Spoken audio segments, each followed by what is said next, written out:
Տիկին Զեյնալյան սա թերևս միակ օրն է, որտեղ բացառիկ այսպես միասնականություն է դրսևորվում, այցելել հուշակոթող 111 տարի անց ընդհանրապես այսօրվա խորհուրդը եթե դիտարկենք, ինչ ունենք մենք, վարչապետն էլ իր ելույթում խոսում էր խաղաղության, անկախության կարևորության մասին, որ հենց այդ կարևոր հանգամանքները թույլ չեն տալու այլևս ցեղասպանություն տեղի ունենա, որքանով է այն ինչ ունենք այսօր ամուր, ուրեմն բացառելու այսպիսի դեպքերի ողբերգությունների կրկնությունը։ Նախ շնորհակալություն նախ նշեմ, որ այսօրվա խորհուրդը ինքը շատ պատմության հետքերով եկած խորհուրդ է, 111 տարի է արդեն, որ մենք այս իրավիճակը մեր հիշողությունների մեջ է դաջված,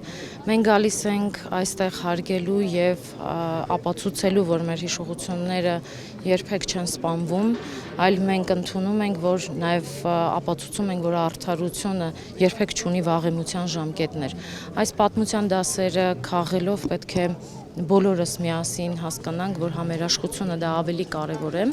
եւ պետության անկախության համերաշխությունը պետության անկախության համար դա եւս հիմնաքարերից մեկն է,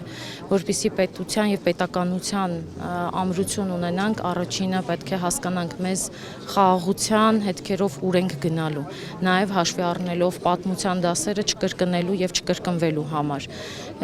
Մեզ երկար տարիներ է եղել եւ սերունդները սերնդեսերունդ ենք հասել, ես ինքս եմ հանդիսանում այդ սերունդներից մեկը, մի փոքրիկ մասնիկ էլ ես կասեմ պետք է առաջ նայել, պետք է ամեն ինչ անել, որպեսզի պայքարել, զարգացնելու ոչ թե այլ ճանապարհներով, այլ ինքը հզորացնելու մեր պետությունը, զարգացնելու, հզորացնելու, որպեսզի օտար երկրյա պետությունները կարողանան մեզ հաշվի առնել, իսկ հաշվի առնելու համար մեզ պետք են անկախության եւ բոլոր պայմանները ամուր պետություն ունենալու համար։ Այն դեպքում, երբ օրինակ մեր երկրում դեռ ուրեմն Թուրքիայի եւ Ադրբեջանի դրոշն է այրվում, չնայած այս տարի բացառություն էր Ադրբեջանի դրոշը, որ 21 թվականից դաշնակցությունը շարունակում էր այրել, այս անգամ զերծ մնաց։ Այս հանգամանքը ինչպես է։ Միգուցե դաշնակցությունը արդեն իսկ հասկացել է ինչ է դրա հետևանքները, ինչ կարող է լինել, քաղաքակիրթ երկրները նմանատիպ պետական դրոշներ այրելով բողոքի նոտա չեն հաղորդում այլ պետություններին, այդպիսի վարքագծով որևիցե հարցերի լուծում չեն լինում, պետք է լինեն բոլորը զսպված, պետք է լինեն ներդաշնակ եւ խաղաղ պայմաններում լուծել այդ հարցերը, որպեսզի արդյունք ունենան։ Իսկ նման պայմանները ոչ քաղաքակիրթ կարող են եւ դա պետություն են ներկայացնում, պետքա դա հաշվի առնել, ինչպես նաեւ մեր անցած ճանապարհը եւ այն, ինչը որ մենք այսօր ունենք։ Ամենասկզբում պետք է մտածել անկախության եւ ամուր պետություն ունենալու մասին։ Ես չեմ կարծում, միգուցե կարող է եւ ժամանակի ընթացքում հասկանալ, որ ընդհանրապես դա խորհրդանշական չէ այլ պետության դրոշը այրելու, որովհետեւ նույն պայմաններում կարող է նաեւ մեր պետության դրոշը իրենք այրեն։ Մենք ոնց կվերաբերվենք դրան։ Սա կանխելու համար կարծում եմ, որ պետք է վերանայեն իրենց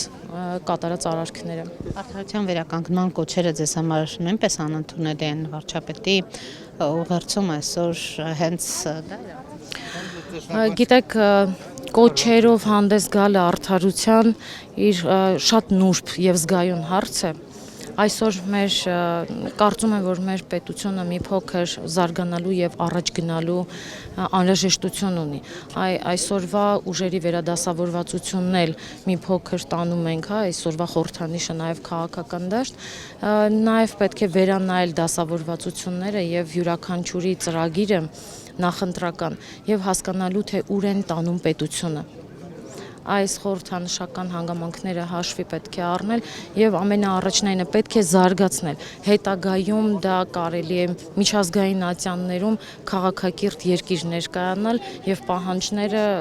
իրավական շրջանակներում ներկայացնել, այլ ոչ թե չգիտակցված։ Իդեպ այս առումով կարծում եք, որ իսկապես պատմական ընտրություններ են սպասվում հունիսի 7-ին։ Միանշանակ,